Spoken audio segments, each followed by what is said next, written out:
गोजोन मोनाबिलिनि बर' रादाबाव नोंथांमोनखौ बयखौबो बरायबाय।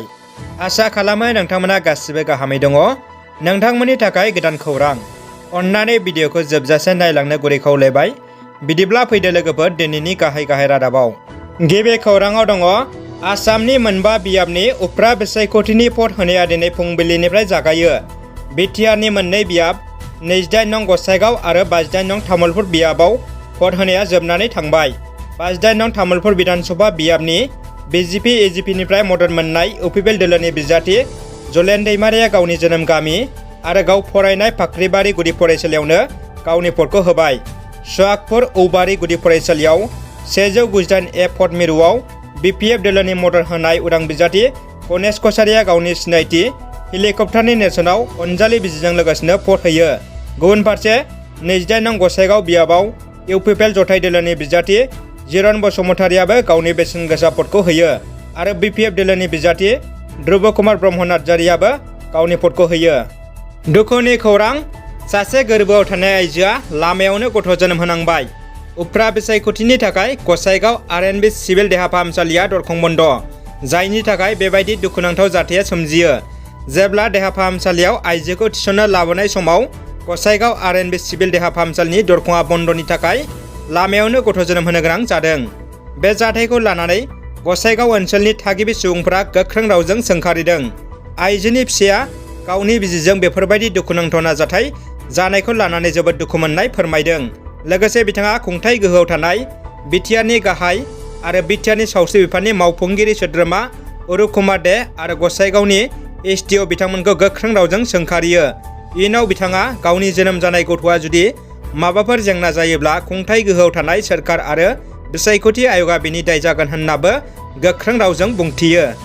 रायजोआव कभिड-19आ बांनो हमबाय। कामरुप मेट्र' जिल्ला गुवाहाटी नोगोरमानि गंनै फरायसालियाव कभिड-19 मोननाय जादों। महामारि कर'ना जिउसानि गोसारनायनि थासारिया रुइलांनो लानाय समावनो रायजोआव कर'ना जिउसाजों गाग्लोबजानाय जाथायफोरा सोराङाव फैदों। बे समाव रायजोआव फरायसालि खुलिनो लानायखौ लानानै फरायसाफोरजों लोगोसे बिमा-बिफाया कर'ना जिउसानि थासारिखौ लानानै जोबोद जिंगायाव गोग्लैनो गोनां जादों। आपार आसामाव गंनै फरायसालियाव कर'ना जिउसानि गाग्लोबनाय उनावनो कामरुप मेट्र' जिल्लानि गंनै फरायसालियावबो कर'ना जिउसाजों गाग्लोबजानाय जाथाया सोराङाव फैयो। मख'नो गोनांदि गुवाहाटी नोगोरमानि गंनै फरायसालिफोर कामाख्या गोजौ फरायसालि आरो मालिगावनि कारिगाव मक्ता फरायसालिया कर'ना जिउसा गोसारनायनि जाउनाव 7 साननि थाखाय बन्द फोसावो। बेराफारसेथिं आसाम सोरखारा जिंगासिनांगौ जेबो गैया, सोरखारा न'खर न'खर थांनानै कभिड-19 भेक्सिन थुहैनाय जागोन होन्नाबो फोसावनाय नुनो मोन्दों। दानिया फैबावदो गुबुन मोनसे खौराङाव। थांनाय 25 अक्ट'बर खालि बाक्सा जिल्ला बागानपारानि उत्तरपारा गामिनि राशिता एक्का मुंनि हिन्जावसाखौ सिनाय मोनै दुथांफोरा हानजायारि जिनाहारि खालामनानै बुथारदोंमोन। बै दुखुथिया न'खराव दिनै बिटिआरनि खुंगिरि प्रमद बर'नि बिसि पारुल बर'जों लोगोसे बागानपारा ब्लक इउपिपिएलनि मोनसे थान्दै हानजाया खौरां लाहैयो।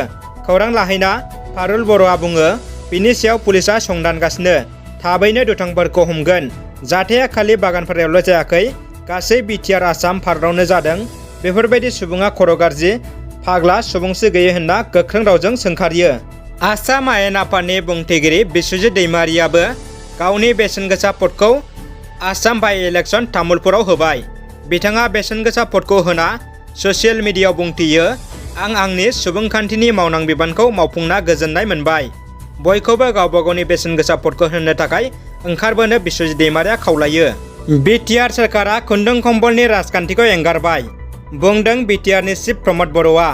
तामुलपुरनि बाइ इलेक्सनाव भट होनो थांनानै बिथाङा बुङो, भारत सोरखार, आसाम सोरखारा गोरिबफोरनि थाखाय मोजां आसनि खालामदों।